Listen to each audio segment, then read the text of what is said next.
Esta ha sido una semana de anuncios interesantes que tienen que ver con la economía y las finanzas. Uno de ellos vino de la Reserva Federal, que es el Banco Central de los Estados Unidos. Es un banco privado, no es un banco del gobierno, aunque recibió la encomienda hace cerca de un siglo de manejar la política monetaria de los Estados Unidos.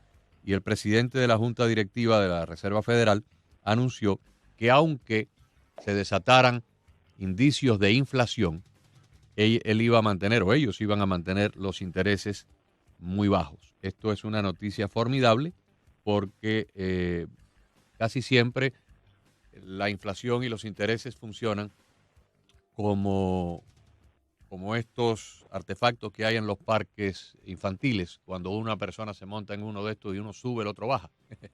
Cuando la inflación sube, para contrarrestar la inflación, pues entonces hay que subir también los intereses. Y este señor ha dicho que aunque la inflación sobrepasara el 2% anual, los intereses los mantendrían cerca del 0% precisamente para estimular la economía. Esa es una muy buena noticia, pero también los mercados bursátiles esta semana han tenido días de récords tras récords. El Standard & Poor's tuvo 2 o 3 récords históricos esta semana. Lo mismo ocurrió con el Nasdaq. El Dow Jones está ya casi a punto de llegar al nivel que tenía antes de la pandemia. Y evidentemente lo que podemos sacar en conclusión es que los inversionistas están viendo, por lo menos a mediano y corto plazo, un panorama bastante favorable. Vamos a darle la bienvenida a nuestro siguiente invitado, como lo hacemos todos los viernes, un resumen económico de la semana con nuestro querido Leonardo Buniac, economista y calificador de riesgo bancario. Leonardo, bienvenido al programa, ¿cómo estás? Buenas tardes, Karine. Buenas tardes, Agustín. Un saludo como siempre y un placer siempre con ustedes, ¿no? Un saludo a todos los radioescuchas, que son cientos de miles, millones allá en Estados Unidos. Muchas gracias, Leonardo. Pónganos en perspectiva cómo usted considera que funcionó o que se movió la semana en términos de noticias y en términos de movimiento económico. Bueno, cuando yo te escuchaba hace unos minutos, yo pensaba decir, bueno, eso era todo lo que yo pensaba decir. Fueron los titulares nada más. Ahora usted entra en el cuerpo de la noticia. Sí, siempre tengo la mala suerte que usted es una persona extremadamente investigadora y estudiada. Bueno, mira, realmente es una gran noticia. Yo creo que hay varias buenas noticias esta semana. Yo creo que también la bolsa está un poco vinculado con las noticias, con el cierre de la convención republicana. Pareciera que cierta euforia también está detrás de todo esto y habría que especular un poquito sobre las expectativas de los inversionistas cuando hablamos del mediano y largo plazo, pero ciertamente la semana ha tenido algunas noticias bastante positivas. Incluso cuando la presidenta de la Corporación de Seguro de Depósito, que es digamos que esta institución que se encarga de garantizar los haberes de los depositantes en un porcentaje determinado, bueno, también anuncia que la banca norteamericana en el segundo trimestre del año experimentó una caída de 70% de las ganancias con respecto al mismo periodo del año anterior. Y esta noticia pareciera que es muy mala, también en el fondo es una buena noticia desde el punto de vista de la salud financiera del sistema bancario norteamericano. Así que vamos por partes. Lo primero es lo que plantea el presidente del sistema de Reserva Federal, Jerome Powell, de que básicamente Estados Unidos que la Reserva Federal va de alguna manera a priorizar los niveles de empleo y la tasa de crecimiento económico. Como tú bien sabes, la misión de la política monetaria es hacer contrapeso a la política fiscal. Básicamente mi objetivo como Reserva Federal, como Banco Central de los bancos centrales de Estados Unidos, básicamente es promover la estabilidad financiera, la estabilidad cambiaria y un bajo nivel de precios en la economía, básicamente para proteger la fortaleza del dólar, que es la unidad monetaria norteamericana. Sin embargo, estamos viendo que la posición que adopta la Reserva Federal básicamente es uno que llamaríamos una política monetaria acomodaticia, es decir, vamos a privilegiar, ¿verdad?, la tasa de empleo de la economía, la tasa de crecimiento económico, la recuperación económica a expensas de la tasa de inflación. Cuando escuchamos las declaraciones que me parecieron impresionantes, no se trata del año 2020. Estamos hablando de los próximos 5 años posiblemente, Agustín, de mantener la tasa de interés en zona cero, a nivel de 0,20, 0,25, 0,50% como máximo, con el objetivo básicamente de promover una recuperación muy rápida, pero sobre todo mantener los niveles de empleo de la economía muy cercano a la tasa de pleno empleo como cerró en el mes de enero. De hecho, la Reserva Federal casi se hace responsable al decir que más o menos haber alcanzado niveles de pleno empleo en enero 2020, cuando la tasa de desempleo llegó a 3,8%, también es responsabilidad o son corresponsables con este objetivo logrado. Así que entonces una muy buena noticia, porque esto se traduce en ¿qué? Básicamente que la Reserva Federal va a promover mayor inyección de liquidez bancaria al sistema bancario norteamericano para dos cosas. Uno, para que la liquidez permita financiar la demanda de retiro de los depositantes, pero por otra parte financiar la intermediación crediticia, recordando que el crédito bancario es aquel que financia la inversión productiva y reproductiva que genera empleo y crecimiento económico. Así que entonces de alguna manera es una gran noticia porque vemos a la política monetaria alinearse con la política fiscal con un objetivo muy claro que es recuperar la economía norteamericana. La segunda buena noticia, si me permites unirla de un solo golpe, es cuando anuncia la Corporación de Seguro de Depósitos, básicamente de que las ganancias de la banca norteamericana cayeron un 70% al pasar de unos 43 mil millones de dólares en el segundo trimestre del año anterior a apenas 19 mil millones este año. Y tú me vas a decir, Leonardo, ¿y cómo eso puede ser una buena noticia? Bueno, en primer lugar, porque no hay pérdidas económicas. De los 5.060 bancos que hay en Estados Unidos, incluyendo corporaciones de crédito, no hay pérdidas económicas. Hablamos de una reducción en las ganancias netas de la banca norteamericana. Ahora, ¿por qué se produce la reducción en las ganancias y no pérdidas? Básicamente, en primer lugar, porque la principal fuente de riqueza de los bancos, como tú bien sabes, es el ingreso financiero por crédito y por inversiones. Y si el tipo de interés, la tasa de interés está en zona cero, con el objetivo básicamente de promover el crecimiento, la recuperación del crédito bancario y ser una política anticíclica para aliviar las tensiones producidas por el confinamiento, por la cuarentena, por el aislamiento social vinculado a COVID-19, bueno, obviamente que el ingreso por crédito tiene que caer. Pero viene la buena noticia.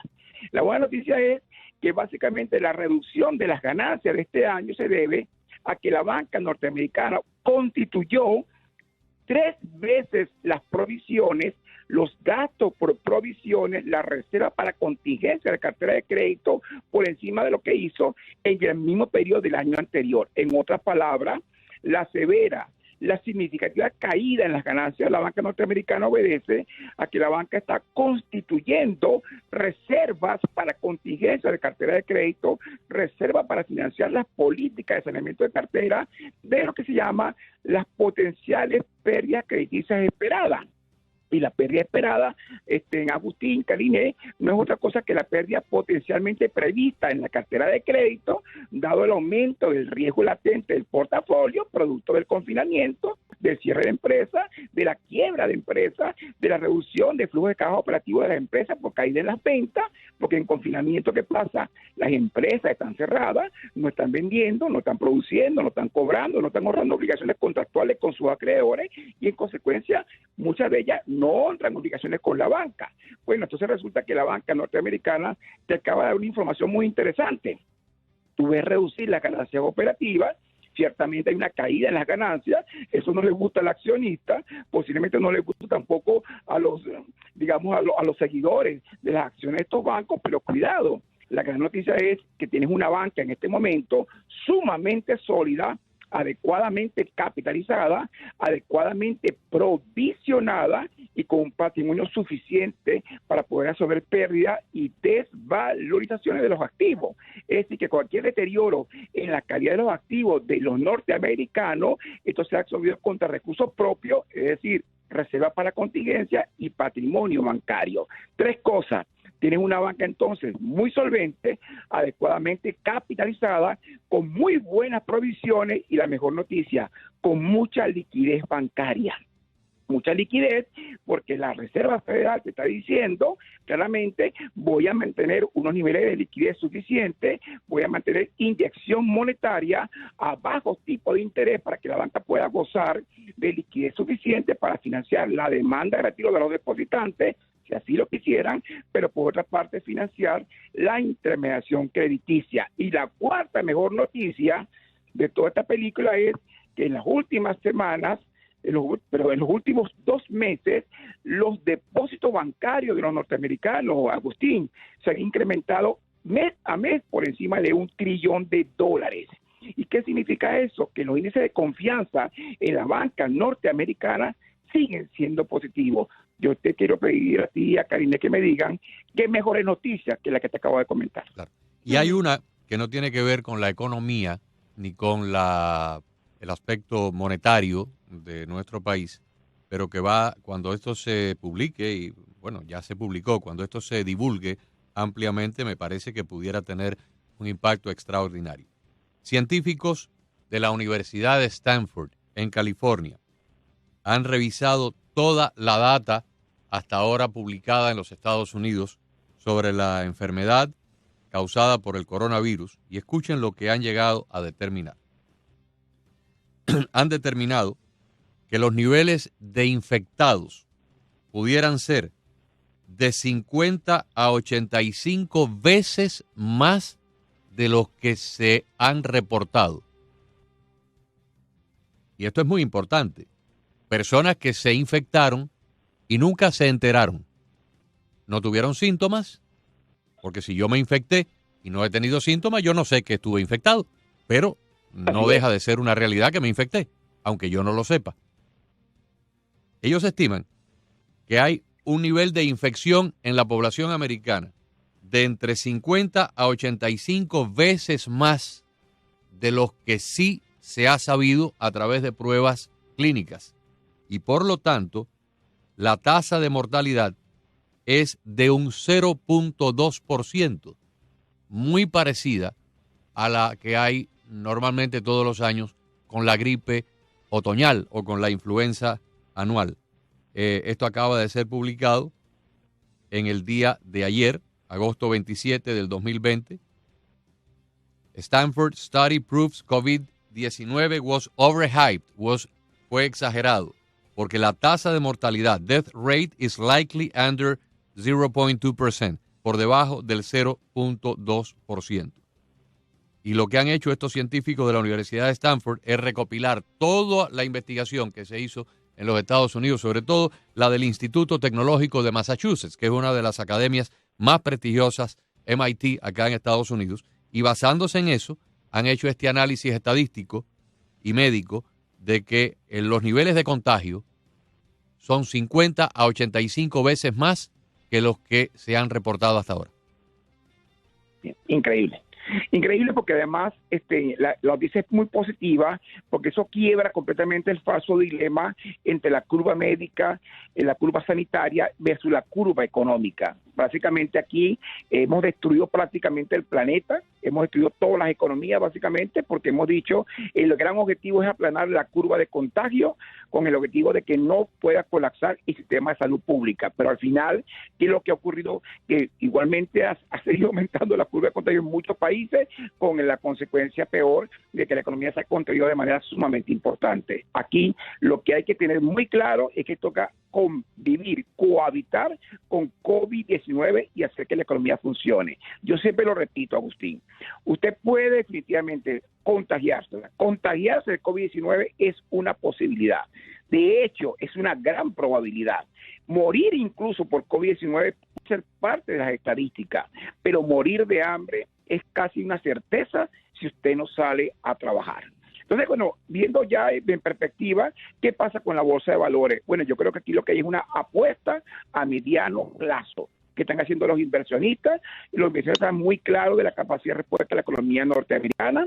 Definitivamente, la gran noticia, sin duda, es la de la Reserva Federal, porque básicamente uno escucha, cuando uno habla con un banco central, claramente entiende de forma cuadrada de que el gran objetivo es garantizar la estabilidad financiera, garantizar la estabilidad cambiaria, garantizar la fortaleza de la unidad monetaria, en este caso el dólar, y por supuesto preservar un bajo nivel de precio. La Reserva Federal le está diciendo a todos los norteamericanos, a todos los empresarios, voy a crear las condiciones financieras para que el crédito bancario se recupere, voy a inyectar crédito interno bancario a través del sistema bancario norteamericano para que tengan la suficiente liquidez y por supuesto esto a tasa cero. Tasa cero, por supuesto, miren tema más adelante.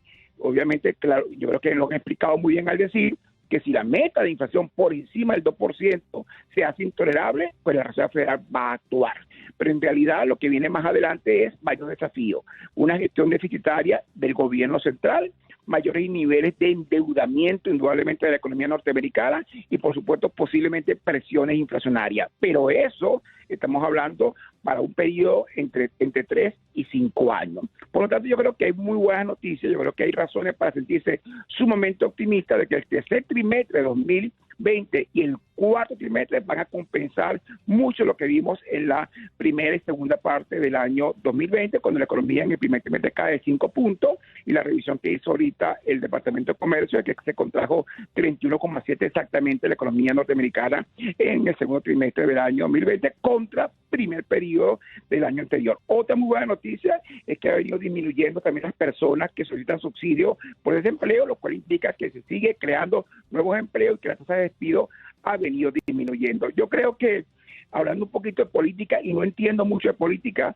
yo creo que Donald Trump le está diciendo a Joe Biden algo así como que ahora vas a ver al diablo pasar trabajo, porque yo creo que la economía norteamericana definitivamente va a comenzar a dar más señales de que la recuperación sí se va a dar en el próximo año 2021, no hay que esperar hasta 2022, 2023 para que veamos una suerte de inflexión hacia la alza de la tasa de crecimiento económico.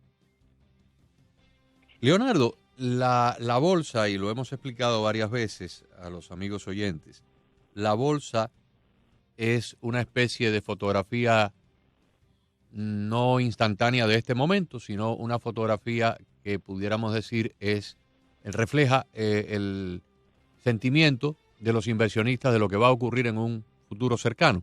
O sea, es como una especie de foto de un futuro.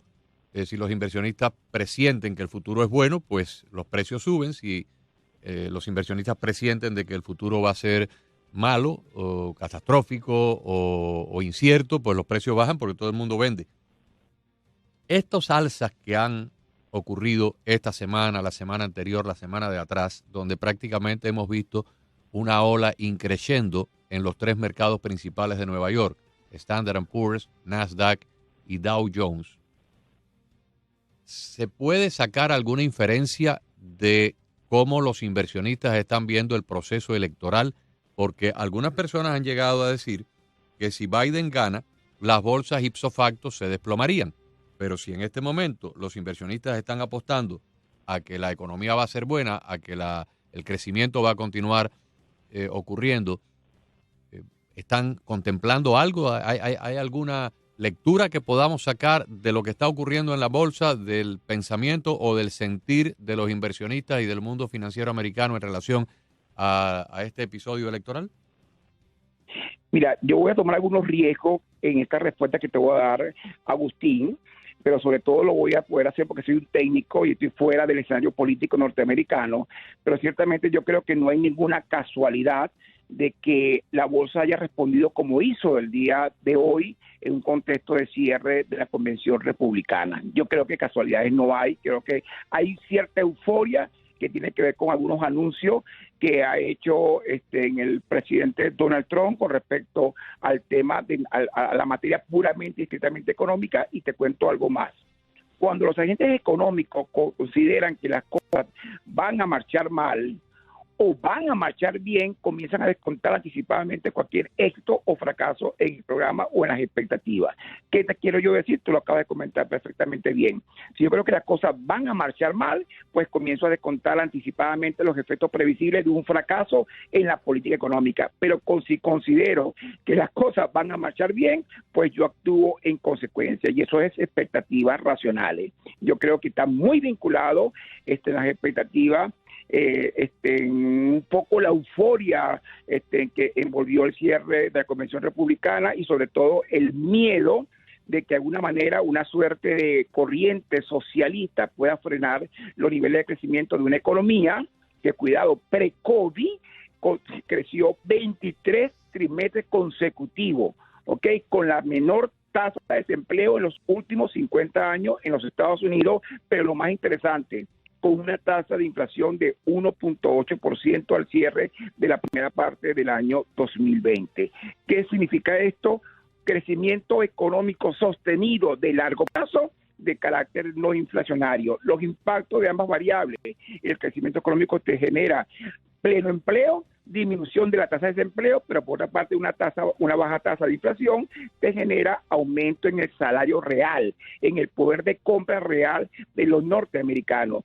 Definitivamente el resultado final de todo esto, de esta ecuación, en lo social, significa una mejoría en los niveles de pobreza, una mejoría en los niveles en los indicadores de bienestar y prosperidad de la economía norteamericana. Cualquier programa económico, Agustín, debe tener como horizonte temporal el bienestar, la productividad y la generación de riqueza, no la generación de pérdida, como ha ocurrido en el caso de Venezuela, donde la economía ha pasado de una suerte de crisis humanitaria a una suerte de catástrofe humanitaria como consecuencia de un modelo socialista que estatiza, populista y que de alguna manera lo que hace es promover prácticas que van en contra de la libre iniciativa privada y de las libertades económicas. Yo creo que eso está influenciando en la mente de los inversionistas el día de hoy. Leonardo, todos sabemos que la gente gasta su dinero de acuerdo al nivel de confianza que sientan en el momento, ¿no? Y hemos visto ya cuando se reabrió el país cómo la economía realmente mejoró antes de este rebrote y esta situación que estamos pasando. O sea, que pudiéramos decir que una vez que todo esté completamente abierto y que ya hemos regresado a, no sé, a la nueva normalidad, si lo podemos decir así, podemos inferir de que la economía va a mejorar tal y como la estaba cuando comenzó la pandemia. ¿Cómo ves tú, y no lo tienes que contestar porque esto es una cuestión a futuro, cómo ves tú el día después, noviembre 4, noviembre 5, que gane el partido contrario, el partido que no ha condenado los actos violentos? La gente está temerosa de lo que están viendo en los medios de comunicación, lo que están viendo en Portland, en Chicago, anoche en Washington. ¿Cómo verías tú la economía? ¿Cómo verías tú la confianza del votante si al día siguiente gana un partido que no ha condenado y que algunas personas, incluyendo Kamala Harris, están avalando esta violencia, estas protestas, incluso hasta pasadas las elecciones? Mira, yo te lo voy a decir como ocurre en España, donde uno ve, por ejemplo, que en España la izquierda tiene una extraordinaria capacidad de convocatoria para destruir en las calles, para romper vidrios, la capacidad de convocatoria, la retórica socialista en todas partes del planeta es definitivamente impresionante, son increíbles. Yo creo que la capacidad de la retórica y su capacidad convocatoria es ilimitada en términos de la fuerza con que la realizan y la capacidad de poder arrastrar a la gente a este tipo de cosas. Lo que lamentablemente no ha demostrado la izquierda en ninguna parte del planeta es la capacidad de gobernar, es la capacidad de crear riqueza, es la capacidad de crear empleo, es la capacidad de entender que la libre iniciativa privada es la que puede generar riqueza en una economía y por lo tanto bienestar. Yo creo, mi expectativa es que si ocurre una victoria, por ejemplo, del lado demócrata y se materializa de alguna manera la línea de pensamiento que es la que se está vendiendo en este momento, lo que va a ocurrir, sobre todo pensando en los inversionistas, yo creo que lo que puede venir es una desescalada, donde puede venir una caída en la bolsa, donde se pueden deteriorar las expectativas de los agentes económicos e incluso recordemos que la economía norteamericana es una economía que vive de los flujos financieros internacionales. Estados Unidos tiene un importante déficit comercial con el resto del mundo, todos lo sabemos, y que es una economía que se financia por los indicadores de confianza. En otras palabras, la balanza de pagos norteamericana está financiada fundamentalmente por la balanza de servicios financieros y por la cuenta de capitales, y eso depende fundamentalmente de una cosa, los indicadores de confianza en la economía norteamericana. Por lo tanto, cuidado, porque es un elevadísimo riesgo que podría ocurrir en Estados Unidos si se materializa, por supuesto, una línea de gobierno que no promueva y defienda la propiedad privada, que no promueva y defienda las libertades económicas y sobre todo que defienda prácticas que en todas partes del planeta han terminado siendo un rotundo fracaso. Bueno, muy interesante, como siempre. Disfrutamos mucho, aprendemos muchísimo con sus visitas telefónicas. Y hasta la próxima entonces, vamos a ver cómo se va desarrollando este próximo periodo entre ahora y el día de las elecciones, porque Ayer o antes de ayer salió una encuesta, creo que Carinés la mencionó ayer o antes de ayer por acá, donde en este momento el tema de mayor preocupación, de mayor impacto a la hora de los electores tomar una decisión final sobre quién votar va a ser la economía. Como casi siempre ocurre, salvo en momentos muy específicos, como cuando nos tumbaron las torres los terroristas de Al Qaeda, y por supuesto en ese momento entonces el terrorismo y la seguridad ocuparon el primer lugar de las preocupaciones de los estadounidenses. Casi siempre, a diferencia de esos momentos muy únicos en la historia, la economía siempre es lo que dicta cómo votan los estadounidenses. Así que de ahora al día de las elecciones, todos los movimientos de la economía, para bien o para mal, van a ser determinantes y contamos con usted.